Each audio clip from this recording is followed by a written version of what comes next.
Hey, hello paragliding pilots across the world. Welcome to your weekly dose of awesomeness on Paragliding Atlas podcast, the fastest growing show on the interweb for the sport of paragliding. And today we are talking about a topic that most of us are or have been curious about at some time. And that is how to share the absolute magic that we experience in the air with our friends and family and hopefully beyond. And how about this if I told you that there's one person who has figured it out whether he wanted it or not. And he has figured it out up to a point where it is infectious, and a lot of us want to try and replicate that. Yes, as the name of the episode suggests, we are talking about none other than our very own influencer who has managed to crack the short form content creation code and relentlessly brings all his adventures to our phone screens time and again, invoking nostalgia, FOMO, and inspiration all in one go. Benjamin is hands down single most followed pilot on Instagram, amassing millions of views across his platform for his creative style of storytelling. And the whole idea of coming out with this episode was to try and divulge the details to a larger audience on how he does it, why he does it, and if you're inspired by it, how can you do it? So without further ado, this is not just a talk about how to get likes. Instead, it's a masterclass in passion, perseverance, and the pursuit of stories that inspire. And no, you don't have to pay for it. That's the beauty of it, as it resonates with the whole idea behind Paragliding Atlas, and that is to bring knowledgeable information about the sport at zero cost to consumer. So tune in, and I hope you like it. Oh, and yes, do not forget to like, subscribe, and share to both of our channels, the link to which is in the show notes below, because that is the way we get to spread this awesomeness together and make the whole community a lot more aware about the joys that the art of flight brings in our life. Benjamin Kellet, what an absolute honor to finally have you on the show, man. I think I have to tell this to my audiences. There hasn't been an easier guest to reach out to. You replied in 5 minutes, and we are talking in 2 days from the start of conversation, man. Thank you so much. Love it. No, it's a pleasure to be on here, and I love bringing the Stokes community, so I'm happy to do these sorts of things, and glad you reached out. So yeah, thank you very much for having me. Awesome, man. But just to start, when you said you love sharing this with community, how did this thought process come to you? Because I think you are one of the most successful Instagram influencer, if we have to put it that way, in the paragliding scenario. Or like, how did the thought process of sharing the aerial adventures come to you, and what's the meaning behind them? Mostly it started from, just to be honest with you, like I would go flying, and I'd make videos for myself, and during the flight, I would talk to add context to the video, because otherwise, when you look back at, if you're flying and you just take videos of the scenery, yeah, it's nice to look back on. But what I thought was added more value to that for myself was, I'm just going to silence my phone. I apologize. What I thought for myself added more value was to describe my thought process during that time, and my emotion and how I was feeling and what I was looking at.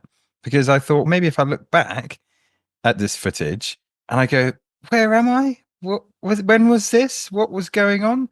So I would just tell myself, I'm purely talking to myself, saying, okay, so I'm looking at Mount Pollux and I'm thinking about making a glide over here, but I'm just making sure that I can get high enough.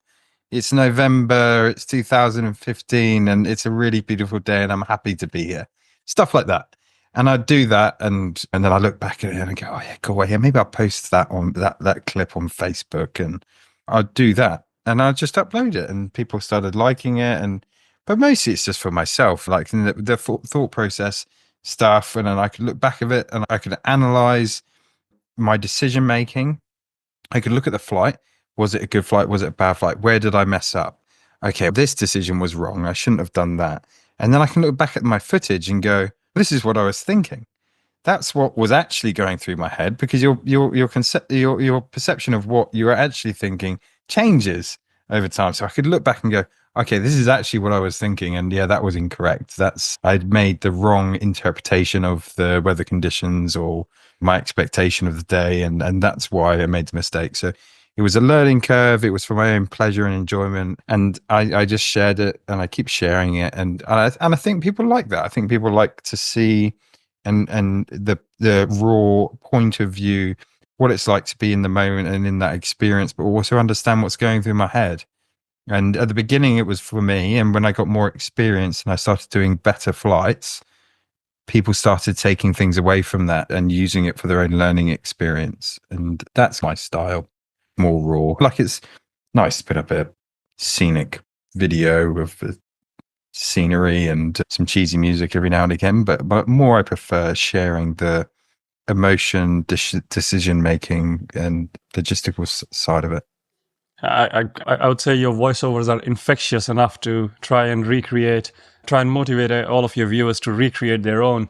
You're doing something pretty right there. This reminds me of a video review system that we have in a lot of professional sports. In paragliding, we use that pretty heavily in SIVs.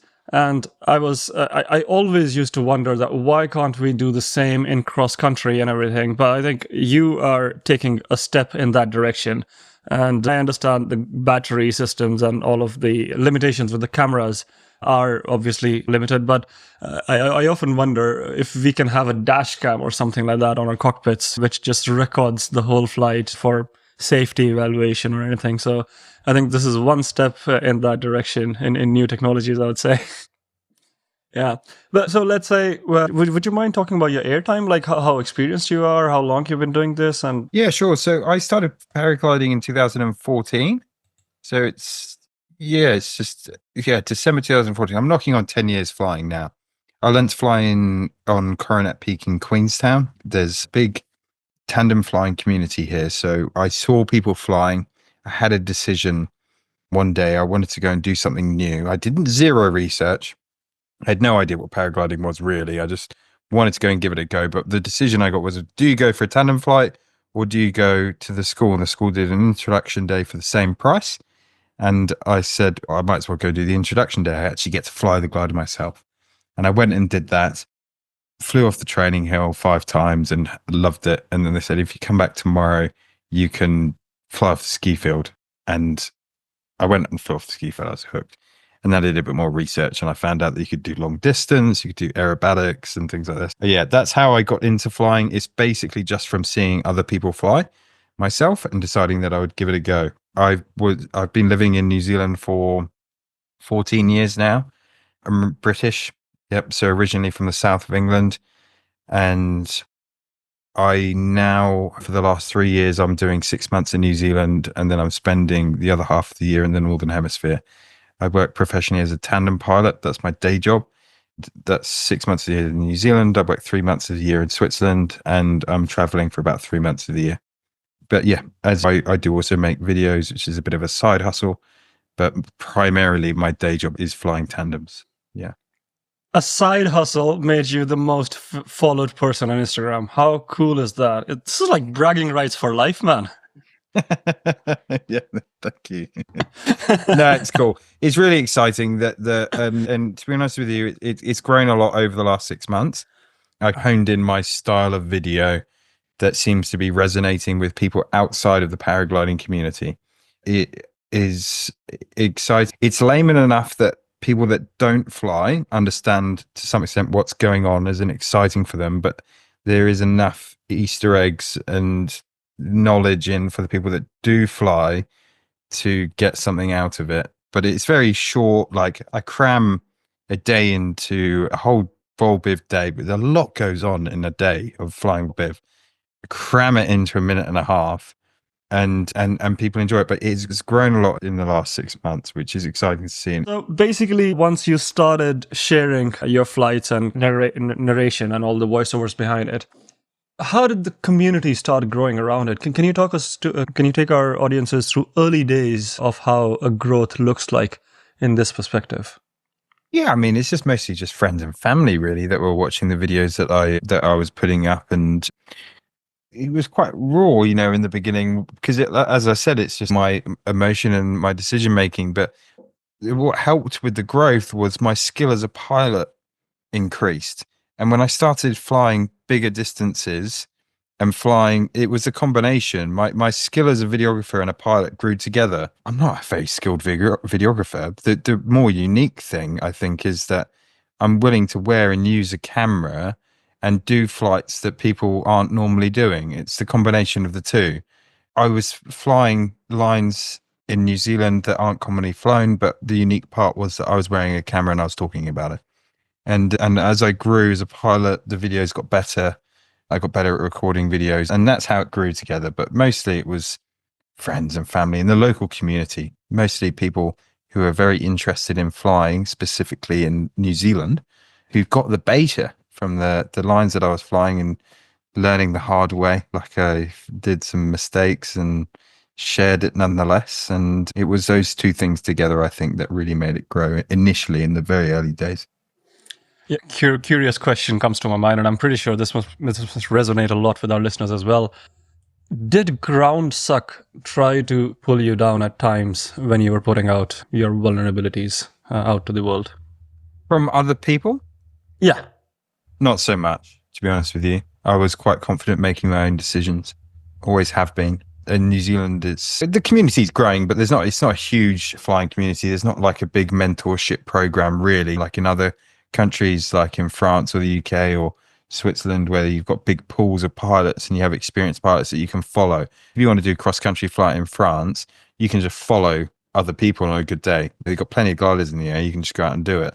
Whereas in New Zealand, where I really cut my teeth, is you can't really do that. You have to go and do your own thing. You have to go and hike up a hill, make your own plan and go for it. The community's growing, but it's not there yet. I wasn't influenced so much by other people's decisions. I just was left to just do my thing. I flew with friends and we did some stuff together, but and there were other more experienced pilots that I have flown with, but mostly it was my own decision making, and I never really felt too much of the ground suck, as you say. Yeah, not so much. That seems like quite a blessing in digital age.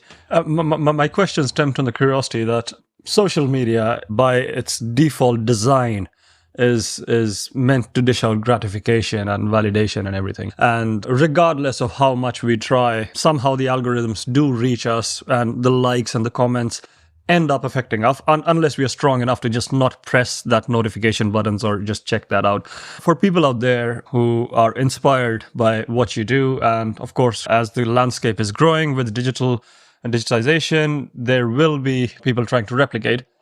Is there a defense mechanism to try and block away I can put it in as simply as negativity. Somebody goes out there and says that you shouldn't be doing this in the comments, and you're like, that's his life, but I have to protect mine. So is there anything that you have done which has particularly worked for you, which kept the comments and the likes and the validation that comes from it immune away from your passion? So you mean doing something in the flight specifically for making a video? Oh, the audience reacting other than planned to your video, and you not letting that affect you in the air. To be honest, really, the comments and the things that I get on my videos, 99% are positive. Mostly, I'm fortunate. Like I think generally I'm putting out positive content. It's about an experience, so I don't get very many negative comments. The negative comments that I do get in towards what I'm doing are somewhat unjustified, and it's mostly people that just don't understand. They just don't understand what paragliding is and how it works. I don't think I never would, and I don't post videos of me being negligent towards my own and other people's safety. I don't think I'm taking any unnecessary risk and posting it online. So I'm not really exposed so much to that. I think the negative comments that I do get from people from sometimes, you just laugh it off because it's just people that just don't understand. And sometimes I try and educate and I respond to the comments. I respond to most comments, and I just explain to them, it's not like that. Like you get people comment things like, what will happen are you not scared that you're just going to fall out of the air and die? And I'm like, no, because I'm flying air. I know. And it's That's the only sort of things that I get that in that negative way. Yeah, I'm not too concerned about that. I like to try and educate people that don't understand what paragliding is. That's really a big motivation for me, is that when people that don't fly watch it and they don't understand, but most of it's positive. Most of the comments are positive of people who don't understand, but they're excited to see it and they want to understand what's going on. How are you doing this? You don't have an engine. This is crazy. And I love explaining that to people. Every now and again, you get a negative one where people say, "Oh, you're not gonna last long." You know, but they just don't understand, and that's okay. No, that's great. The keyboard warriors are sticking to their keyboards and not affecting you in the air. And I think this is a welcome outlook on social media. I was not expecting this, because usually social media is a place where people love venting out. But if there's positivity in the community, then that's so motivating, man. All right, got it, man. Benji, before I move on to the next topic, I quickly just want to touch upon how did the growth look like with respect to timeline? Because obviously a lot of algorithms and information out there which says how to grow on these channels and everything is you should post at certain things. And from what I see, that you were just going out and living your life organically. There was no specific motive in trying and being successful in this direction. However, you ended up doing it as it should be. So how, just tell our audiences, how did the timeline look like from you posting to you getting traction to finally starting to grow, and then the last 6 months? What's the roadmap to here? I've been posting videos on social media for paragliding since I started flying, which I started flying 10 years ago, but maybe I've been posting more seriously 8 years. But like the reality, you know, it's been a long road, but the goal has never really been to do anything. I never started posting videos on social media with this in mind. I posted it in the beginning just to share my experience with my friends and family. And then the paragliding community that I was living in within New Zealand got interested. And then that kind of motivated me to keep posting more. And then other people got more interested. So I keep posting more. And it took a long time, but then you go through waves of motivation, because then you at some point you think, what am I doing this for? And you have to come back to your core motivation, which is, I like posting videos that I enjoy to make, that I enjoy to share, that I'm passionate about, and that I think other people might like as well. And if you're not doing that and you're just making videos for the sake of making videos, then it's a waste of time. And that's, I've stuck to those principles since the beginning. And it's just naturally just evolved. I've gotten better at them, and more people have gotten interested in them, and it's evolved and grown together. But I've been posting for 8 years, more or less. After about 4 or 5 years of posting, I started generating a bit more of a following on Instagram. My focus in the beginning was actually probably more on YouTube. And then the problem, what I did over the last year was stop posting as much on YouTube, because the amount of time and effort that goes into making a YouTube video is so much more. It's so much more work making a long form YouTube video than it is to make a 1 minute video for your phone on Instagram, Facebook, TikTok. It takes me an hour or two to make a reel on Instagram. And that sometimes can reach millions of people. And that has a much wider effect for me than spending a week. Literally, like the YouTube videos can take me a week to make a 15-minute video, and it just doesn't have the same reach. And I speak an hour, and it's just for the balance of lifestyle. For me, just making these shorter videos just made a lot more sense for me. And that's what I made that shift about a year ago, that I stopped making so much YouTube stuff, and I started just putting more of my time and effort into Instagram and TikTok, the short Facebook, short 9:16 vertical format videos. And they just reach so many more people. And I've had so many people message me and ask me, how do I get into paragliding? And that really motivates me. This is amazing. This is really super cool. I don't care about the money that, or maybe I'll get more money if I did the YouTube stuff, but I think this is easier. I make short videos. It reaches loads of people, brings paragliding to the forefront. It's cool. And that was the kind of the progression. Quick question comes to my mind when you talk about DMs. How many DMs do you get in a day, man, with that kind of following on Instagram? And how many of them are from women? Here's an interesting fact, because Instagram does give you quite a detailed analysis of your following. which I look at, and I'm 92% male, unfortunately for me. Yeah, but no, you get lots. It depends on the month, but you do get a lot. I do get a lot of private message, but mostly the people that send me direct messages are people that are really motivated by watching my videos, and they really want to just know how to start the sport. And I do not mind responding to those messages at all. No, love it, man. And I think that there's something with the digital landscape and women consuming paragliding, because we, the Paragliding Atlas, hover between 15 to 20% women listeners compared to male listeners. Yeah, so far. But yeah, let's see. Let's see who catches up in each other's foray here. That's great. But I quickly want to know, did you see some periods of growth, like that first 1,000 was the hardest, or first 10,000 was the hardest, or first 100,000 was the hardest? Like, which one was the slowest and which one was the fastest in the past metrics? If I'm being totally honest with you, I don't know, because and I'm not trying to seem nonchalant about it, but I wasn't really paying that much attention to it. What I was doing was just sharing videos that I was passionate about. And yes, I did notice when I did gain following, but when I was posting videos, I wasn't trying to get more followers. So I wasn't really, it wasn't like, oh my, do you know what I mean? Like it happened, and it was probably, I posted a few videos when I had my Instagram account was just starting, and I did a couple that I got like 1 million views on one video, and that was huge for me. Like, I didn't have that many followers, and it was one video. I just put like a video of me. It was a 360 camera on my head, and I flew full speed bar down a road. I just flew down the road, and I put some catchy music to it, and boom, it got 1.5 million views.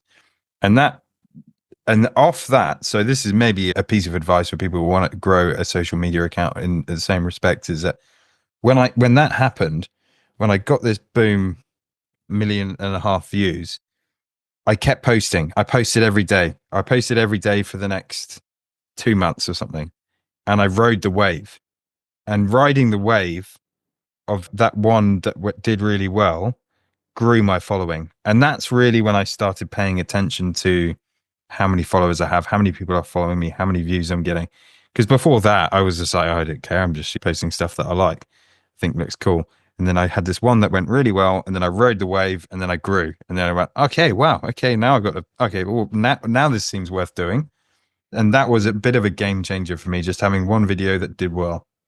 What was the amount of likes you were at before that 1 million viral video, and after you eventually rode the wave out for the next 2 months? What was the difference in the likes of or followers in your profile?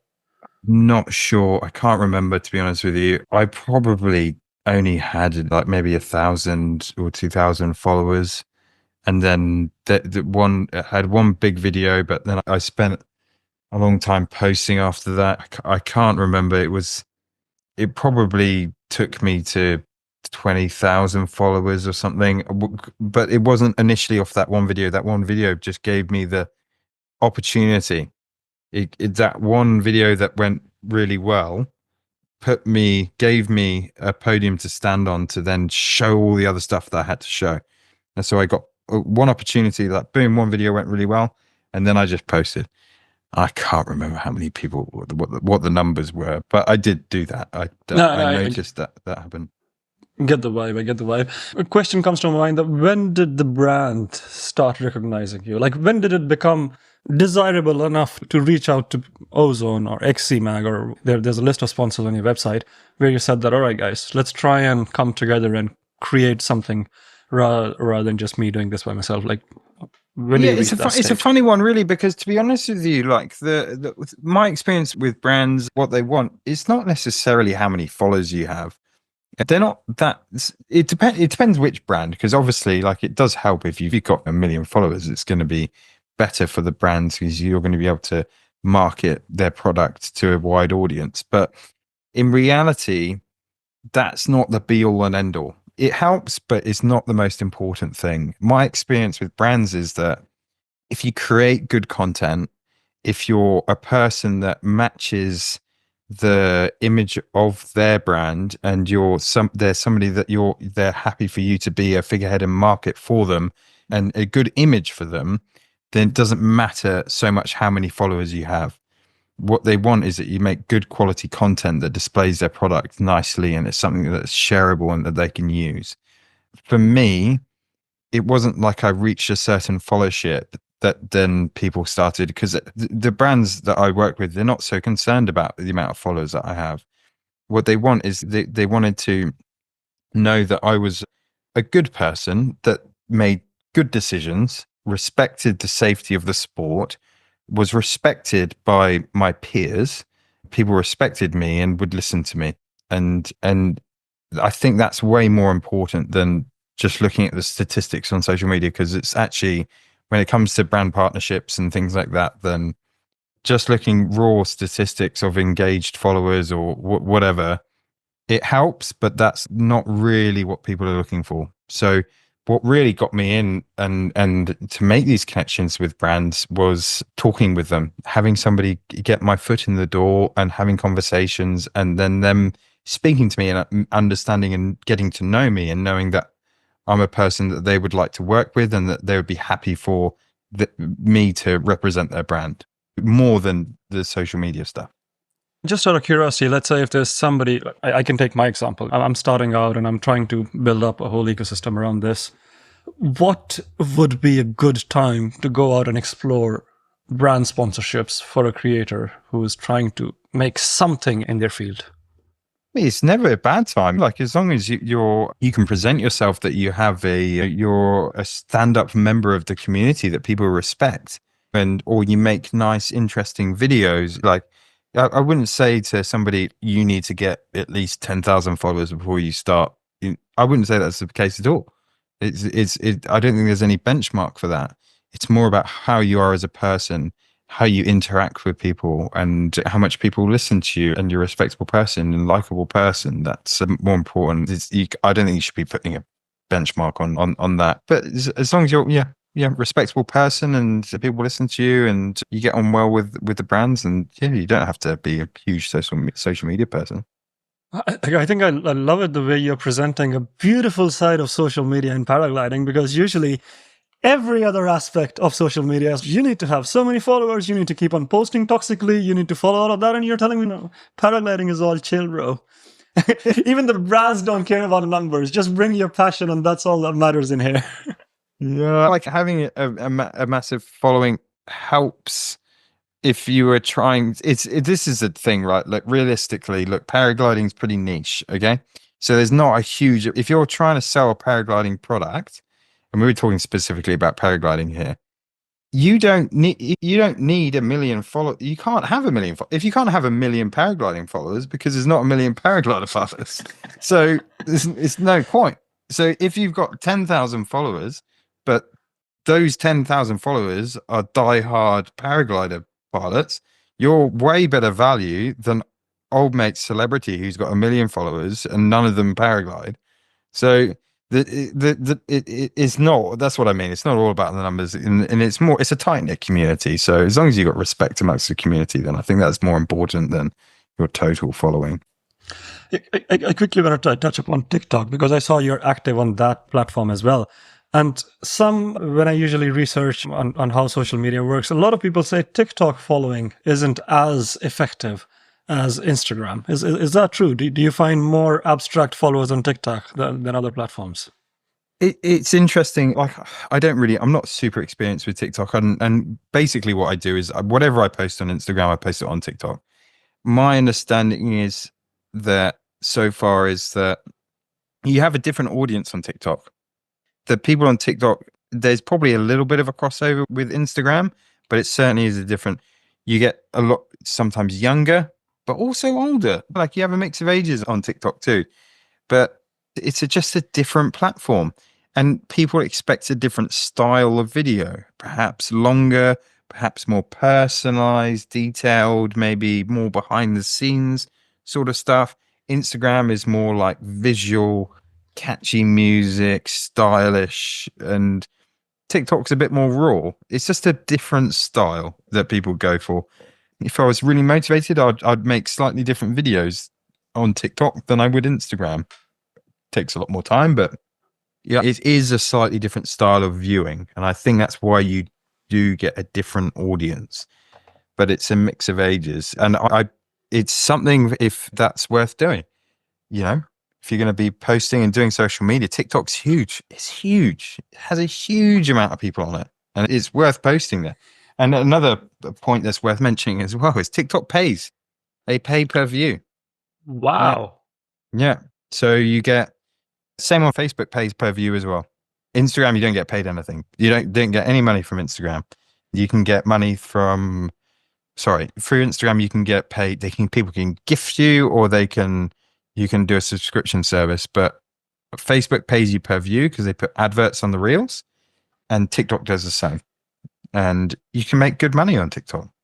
And that's what a lot of people do, and that's why it's worth considering, because it's the pay-per-view on Facebook isn't that far off YouTube. Yes. Wow. Are you telling me the revenue models of Facebook and YouTube are competing with each other? Yeah, so you could definitely get paid the most per view is YouTube, but for the thing with Facebook is it's much easier to get more views. So maybe you only get 30% per view on Facebook, but you reach a much wider audience. It gets displayed a lot because a lot more people are watching Facebook on their phone. So you may get paid a third, but your video will be viewed 10 times as much. So yeah, it's interesting. It's interesting for sure. Something to consider. Yeah, TikTok and Facebook pay-per-view. I feel like you're coming out with a masterclass on how to do social media and adventure sports here. Like, when does the money start trickling in? What kind of number on views are we looking at to bring in some sort of income? It really depends. It changes. There's a lot of metrics that go on. You get paid per view, but the amount that you get paid per view depends on a couple of factors. On YouTube, it's how many times people who are presented with your thumbnail click on the thumbnail. For all of the platforms, it depends on the percentage of time that people watch your video. If they only watch the first 10% and turn it off, you get paid less than if they were to watch the whole thing through. Another metric is how long the total hours of all the people that are watching your video watch it. That basically, the longer you can keep people looking at their phone, the more money you get. So that's the most simple way to look at it. If you can, whether it's number of views or hours or time percentage, but there's a few metrics, so you can't put your finger on exactly how much you're going to get paid per view, but that's the nuts and bolts of all the platforms pretty much. Yeah. Since we are talking about this, I have to put it out there that for me, this is such a big conflict of interest. Because all of us out there know social media does add to depression, anxiety, and everything that comes with it. And yet, we like it or not, just to be a part of the race of capitalism, we have to be a part of the machinery that promotes it, because that is the only way to go ahead and make something meaningful in this landscape, which is dominating the revenue generation in today's world. So the way that I process it, and I really find, because you go through, like I've said before, you go through waves of motivation of why you make these videos and what makes it. Because man, I don't make good money from it. I'll be honest with you, straight up. This isn't a full-time living. I still have a day job. Like maybe I have a good following on Instagram, but I'm not rich. Like Instagram makes no money. This is the reality. And then you have to go back to like, why are you making these videos? And am I making these videos so that people are glued to their phone all the time? No, I'm making these videos because I'm making people aware that paragliding is a thing and it's a cool sport, and I want more people to get involved and give it a go. And one negative comment, a callback to the previous question that I've had, is that somebody commented, and I really enjoyed responding to this. Someone commented, please stop promoting the sport. We don't want more people doing it. They're going to ruin it for everyone. And I just thought, you're an absolute moron. Absolutely not. No, I completely disagree with that. I want as many people to start paragliding as possible because we have power in numbers. And also, it's amazing. I really love it. It's an amazing sport. And I think everyone should be doing it because I love it to bits. I think it's great. And also, if more people do it, the more sway we have. And look at Switzerland's, they've got a picture of a paragliding on the money, for God's sake. Yeah, the 50 franc note. Exactly. I've And the had 50 that. franc note, there's a picture of a paraglider. And the flying in Switzerland's amazing because they have good bargaining power with the Civil Aviation Authority. They have airspaces that are open specifically for free flight, hang gliding, glider flights. They take these things into account. If we had a huge flying community internationally, we'd have more sway in how airspace is shaped and how we're considered towards it. And we can only make things better by power and numbers. And I think it's really cool. So I don't think there should be any negativity towards more people taking up the sport. It just doesn't make any sense to me. But yeah. Yeah, I've faced this dilemma and question myself, and I was like, bro, if people before us thought the same, then we would be still on the ground. The only reason why we are getting the art of flight is because somebody thought they wanted to share it with a broader audience, and the only way to do more good in the world is to spread what you're getting. So it's, to me, that doesn't make either sense at all. But yeah, I can imagine it's quite funny putting sense into people's head like this when they. But now, when we're talking about time, effort, and wave of motivation, I really have been curious about editing and post-production, because that doing all the recording is the fun part. That is effortless because that is where we are living our dream. And then comes the screen time before we are able to share it. Just take us through your editing process, man. Let's talk about the short form first, and then we'll go back to YouTube and why you eventually thought it was not worth it. For social media, when I'm posting on Instagram and things, it's like a minute and a half long, or if it's a story, it's even less. I can do most of that just on my phone. And that's what I did over the last year, especially when I was traveling through Europe, Pakistan, and India, Canada. I was just doing everything on my phone. It takes me an hour and a half, 2 hours max to put a 1 to 1.5 minute video together. And that's fine. And that's why I do more and more of it. The YouTube stuff takes way longer. It does also depend on whether I'm doing any hyperlapse. I've done some hyperlapses in the past, which is a lot more time consuming because it's a huge video file. I film in 5.7 or 8K and it records the whole time. So the computer takes time for it to process. You have to create proxy files so that you're able to edit it without any lagging. So there's some stuff that just takes time that I don't have to be sat at the computer, but I have to set it up and the computer has to do the work for a while. So with the hyperlapse, I record the whole flight. I have to get the footage onto the computer and I keyframe the whole flight. And then I export the whole flight in a flat aspect ratio in 4K. Then I take the 4K and I proxy all of the footage so that it's a low resolution file that I can then edit with. Then I speed ramp all of it and then I export it with the original footage. And so it's a huge process and it takes time. And that's why I've moved away from that, because the time that goes into it is it's just too much. And then at the end of the day, I'm doing this because I enjoy it. And when it becomes too much like a job, then it just doesn't seem, just not into it. But yeah, editing for the social media, do it on my phone from anywhere in the world. It's fine. I do also make some of the social media stuff on my computer because it increases the quality. I can make better, shorter videos faster on my computer when I'm at my computer.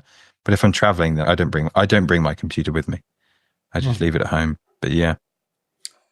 Let's talk about editing GoPro the whole day into 90 seconds. Because let's say you record maybe 5-minute clips or 2-minute clips, depending upon the time of the flight. And then at the end of the day, you landed, you have your GoPro and the phone ready to be paired.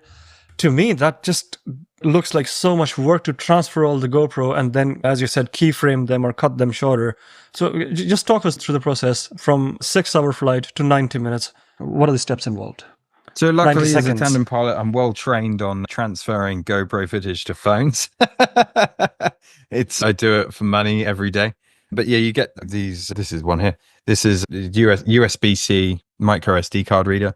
So I just take the micro SD card out of the GoPro and plug it straight into my phone, and it transfers. And I have an iPhone, but it's USB-C, and the transfer on USB-C, whether you have Android or iPhone, is fast.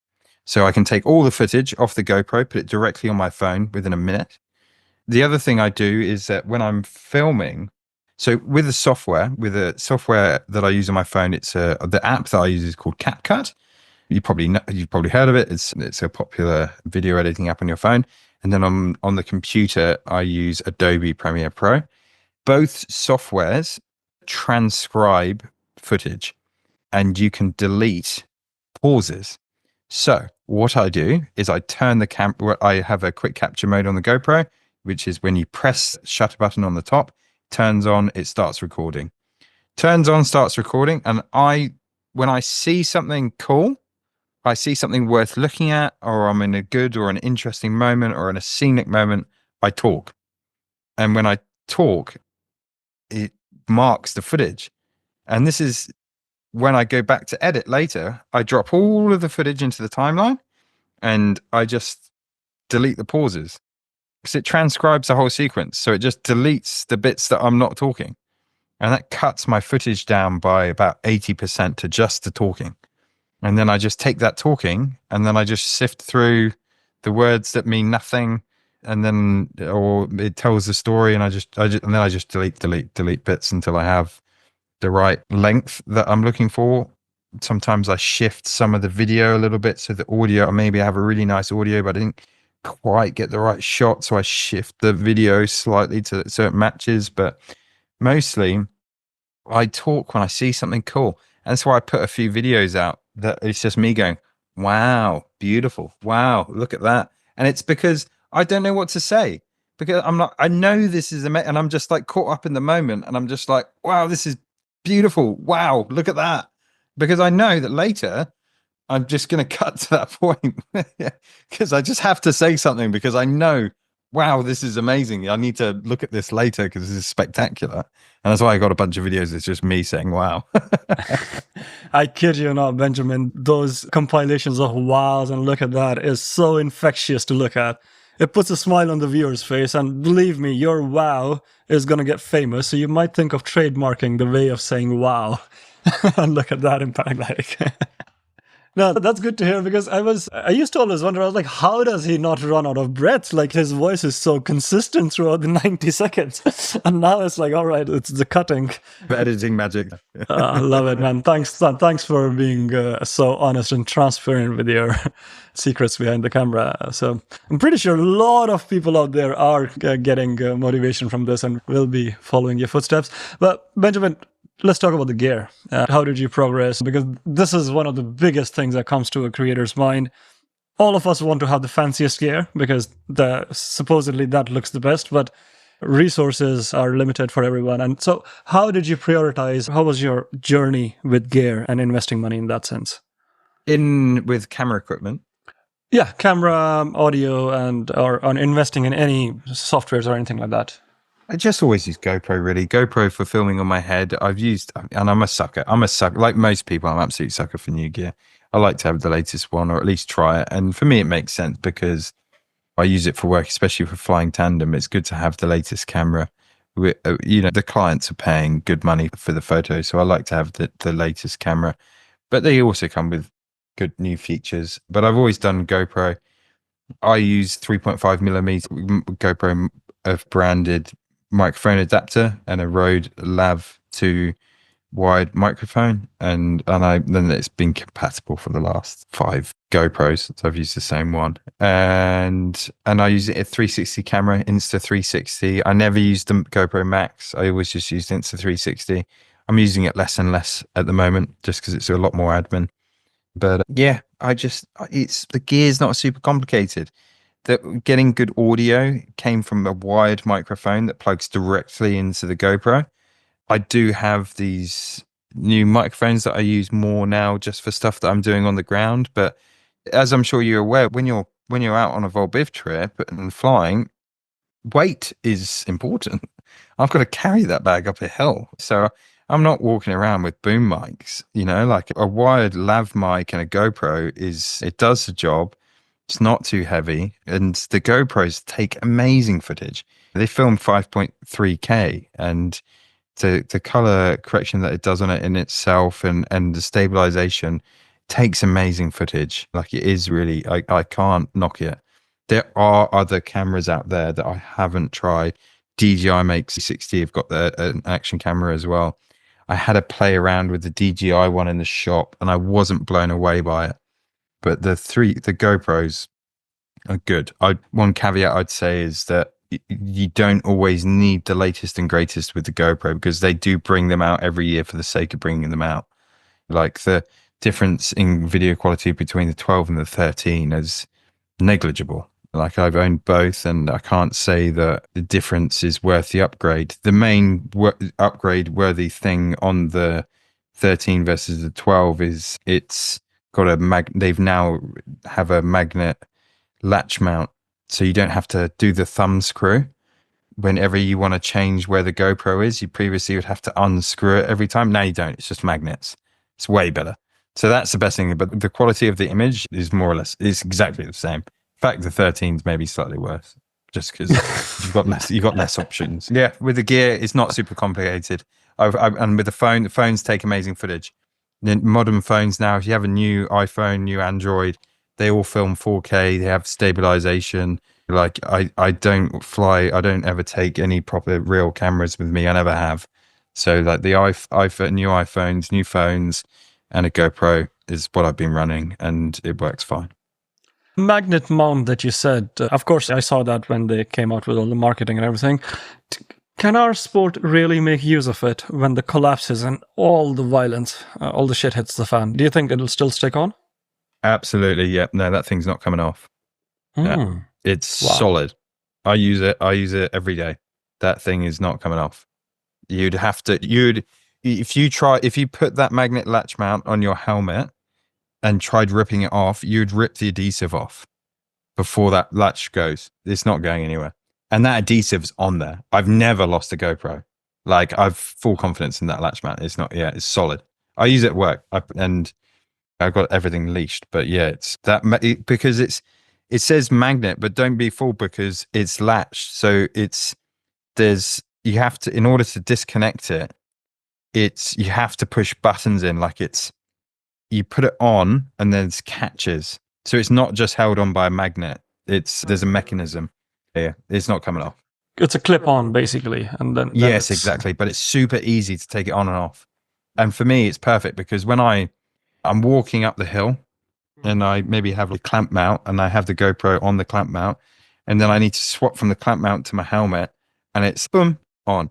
And do you know what? It encourages me to film more, because a lot of times I can't be bothered because I've got to unscrew it all, and that's a big part for me, is that I do this sport because I love it and it's fun, and I don't want it to become I'm doing this because I'm making a video. I'm doing this because I love flying, and the videography is just something that I do as well.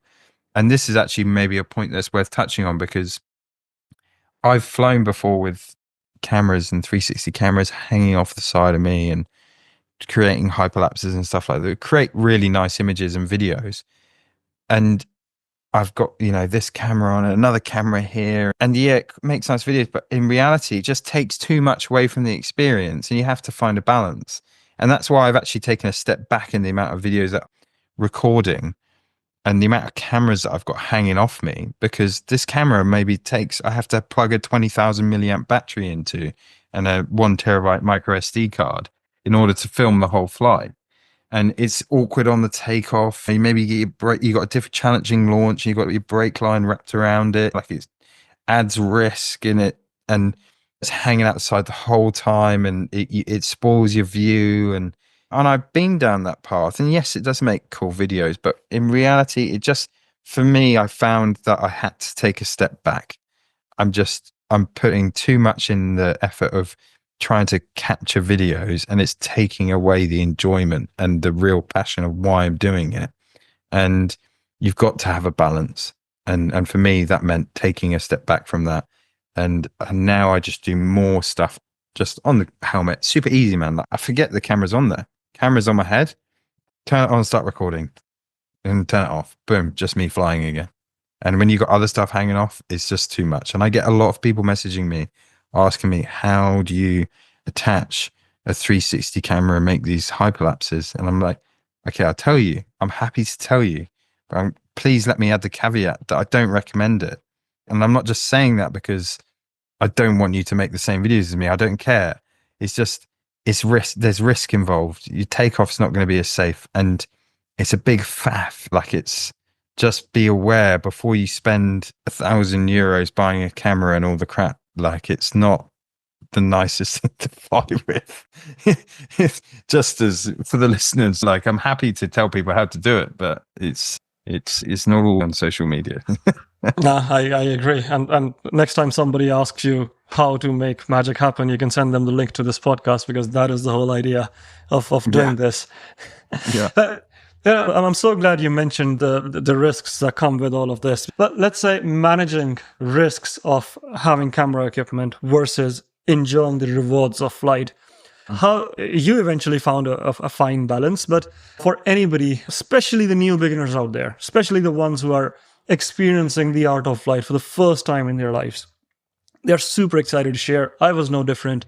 I wanted a GoPro on my first flight, and my instructor was like, no, that is not coming on until you have quite a good control over your wings and everything. The question that I'm curious about is that how do you manage to not do something out of your comfort zone for the sake of the video? Be it placing a mount at a place, or be it chasing something which looks amazing, or that side of things. How do you look at that? You really have to disconnect.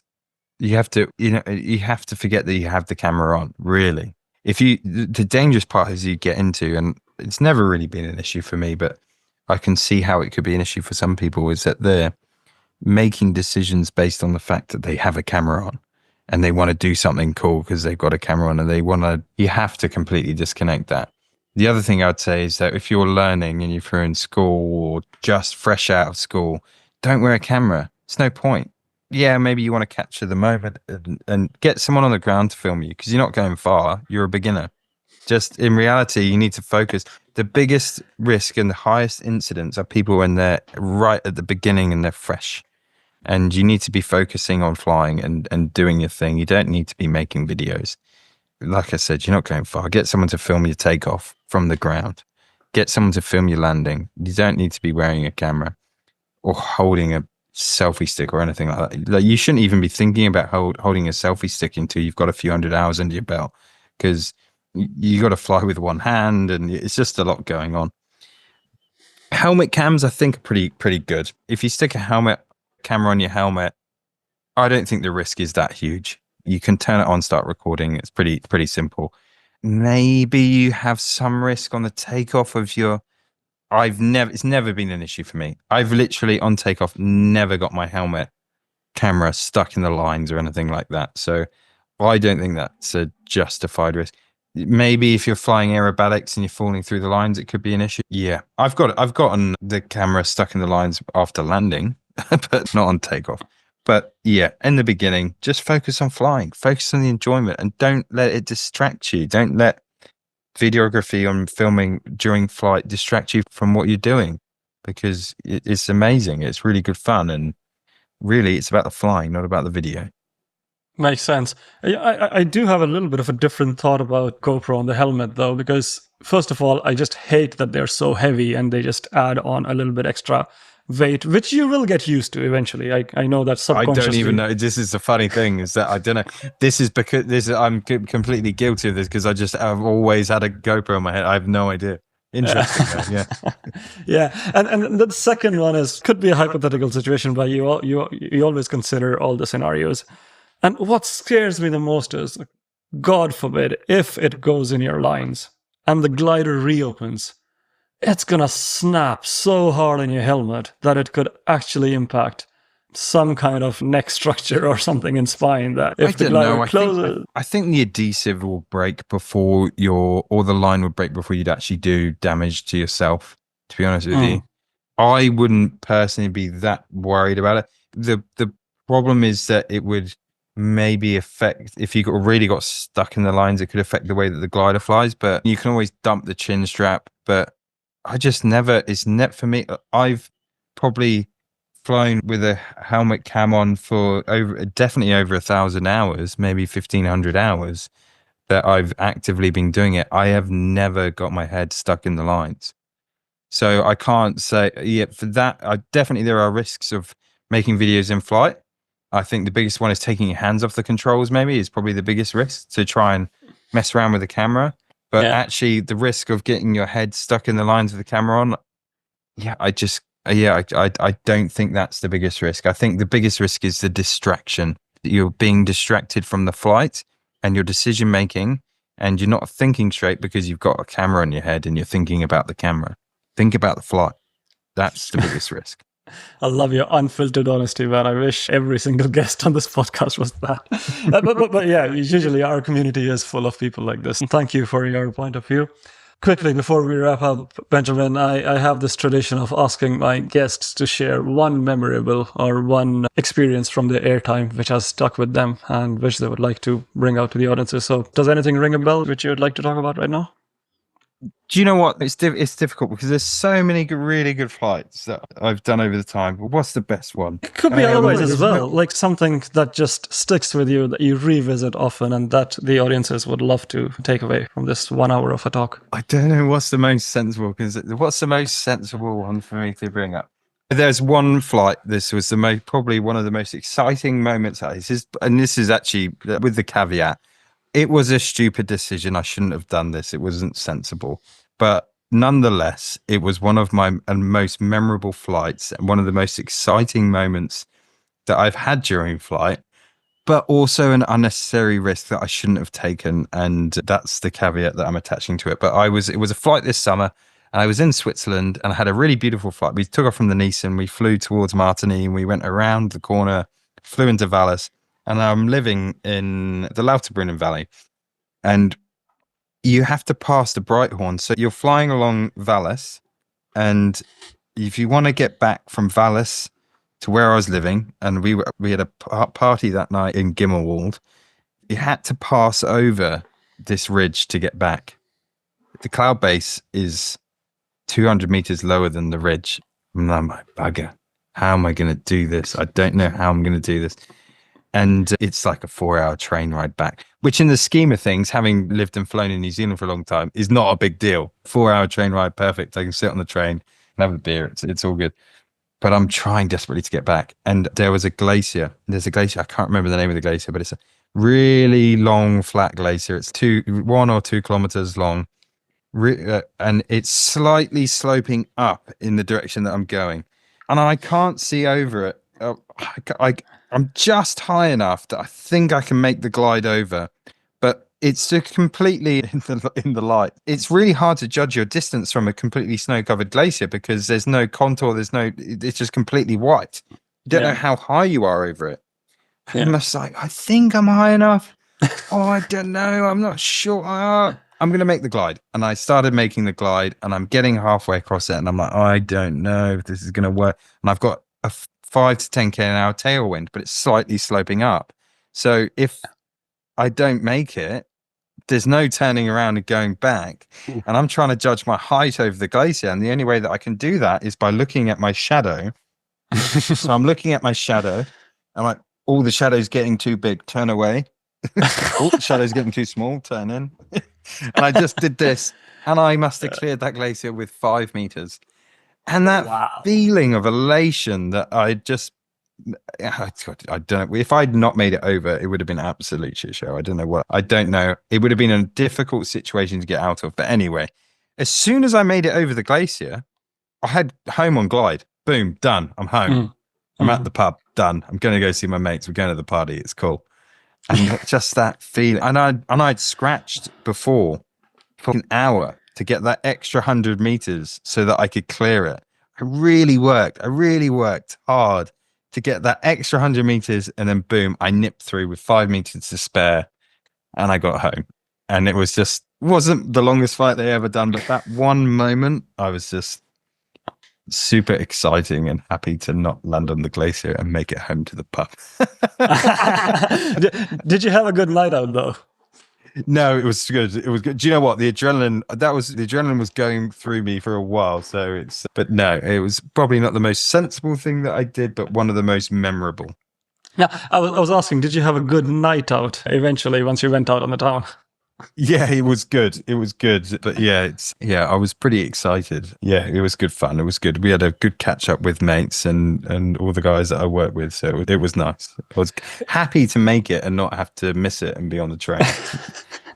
I can imagine. I love when we go proximity flying close to the terrain, and especially situations like these when you're like, oh, I have to just do my weight shift just the right amount so that like we are able to, because I have been in that situation once, not with that high intensity, but I did clear terrain with almost just a meter.